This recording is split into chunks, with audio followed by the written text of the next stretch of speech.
సస్పెన్స్లో పెట్టకు అమ్మగారు, ఎవరో తొందరగా చెప్పండి. ఇంకెవరు? నేనే. ఎంతకాలం బతుకుతాంరా? ఉంటే ఉంటాం, పోతే పోతాం.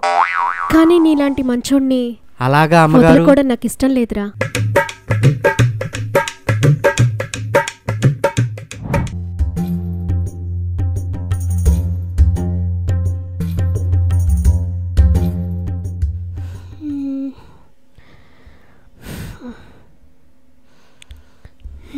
ఈమె పేరు చిట్టం, వయసు 38 సంవత్సరాలు, ఇంకా పెళ్లి కాలేదు.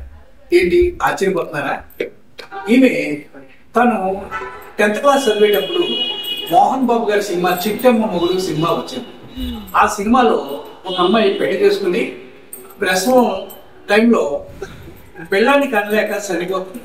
ఆ టైంతో పక్క క్యారెక్టర్ పెళ్లి చేసుకుని సేమ్ ఈవిడ కూడా అదే పద్ధతి. ఇంతవరకు పెళ్ళే కాదు. వాళ్ళ బామ్మగారు ఎప్పుడు పెళ్లి చేసుకుంటావు అని అడుగుతూనే ఉంటారు.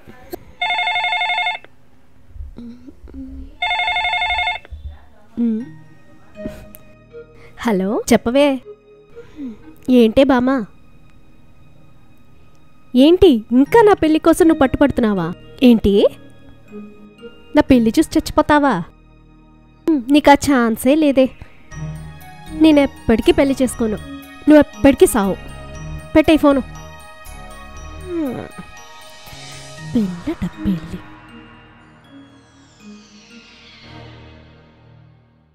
నాకు మగాళ్ళంటే ఆశ లేకపోలేదు, కానీ ఆ మగాడితో కలిస్తే ప్రెగ్నెన్సీ వచ్చింది. ప్రెగ్నెన్సీ వస్తే ప్రసవం టైంలో అమ్మో నొప్పులు భరించడం, ఒక్కొక్కసారి ఆ నొప్పులకి ప్రాణాలే పోతాయంట. అది నా భయం. ఏం చేసేది?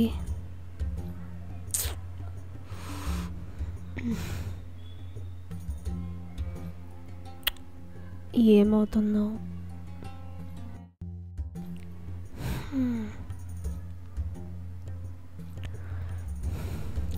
అమ్మగారు, మరేం లేదండి, నేను పని మానేద్దాం అనుకుంటున్నా. ఏంట్రా? ఏం తక్కువ చేశానని? ఇంట్లో మనిషిలాగే చూసుకున్నాను కదా. మీకేం కావాలంటే అది ఇచ్చాను, మీ తల్లిదండ్రులకు కూడా డబ్బులు పంపించాను. నీకేం తక్కువైందని పని మానేస్తావురా?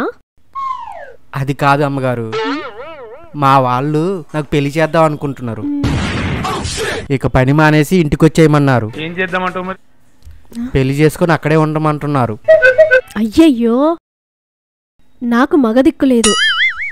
ఏదో నువ్వు ఉన్నావని ఇలా బతికేస్తుంటే ఇప్పుడు నన్ను వదిలేసి వెళ్ళిపోతే నా పరిస్థితి ఏంట్రా? అమ్మగారు, జీవితాంతం పని చేసుకుంటూ ఉండలేను కదా. నాకు కుటుంబం, సంసారం, పిల్లలు కావాలి కదా. అందుకే మా ఊరు వెళ్ళిపోదాం అనుకుంటున్నాను. మిమ్మల్ని ఇలా వదిలేయటం నాకు బాధగానే ఉంది, కానీ తప్పదండి. రేయ్, నువ్వెక్కడికి వెళ్ళొద్దు. హైదరాబాద్లోనే నీకు మంచి అమ్మాయిని చూసి పెళ్లి చేస్తాను.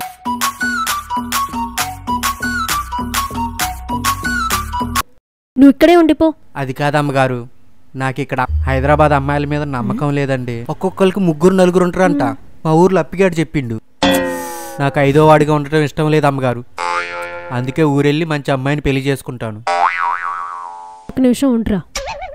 సరే, హైదరాబాద్లో ఉన్న అమ్మాయిల మీద నమ్మకం లేదన్నావు, మరి నా మీద నమ్మకం ఉందా?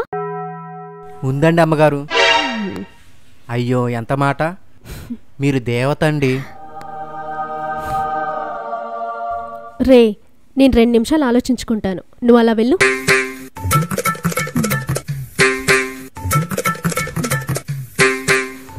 నాకెంతో అండగా ఉన్న వీడు వెళ్ళిపోతే నా పరిస్థితి అగమ్యగోచరం.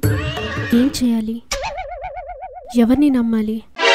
ఎవరినైనా పర్మనెంట్గా పెట్టుకుంటే ఇంత నమ్మకంగా పనిచేస్తాడని నాకు నమ్మకం లేదు. వీడికి ఎలాగో పెళ్ళవదు. వీణ్ణి ఎలాగైనా పెళ్లి చేసుకుని ఉంచేసుకుంటే పోలా. జీవితాంతం కలిసుంటాడు, నన్ను బాగా అర్థం చేసుకున్నాడు.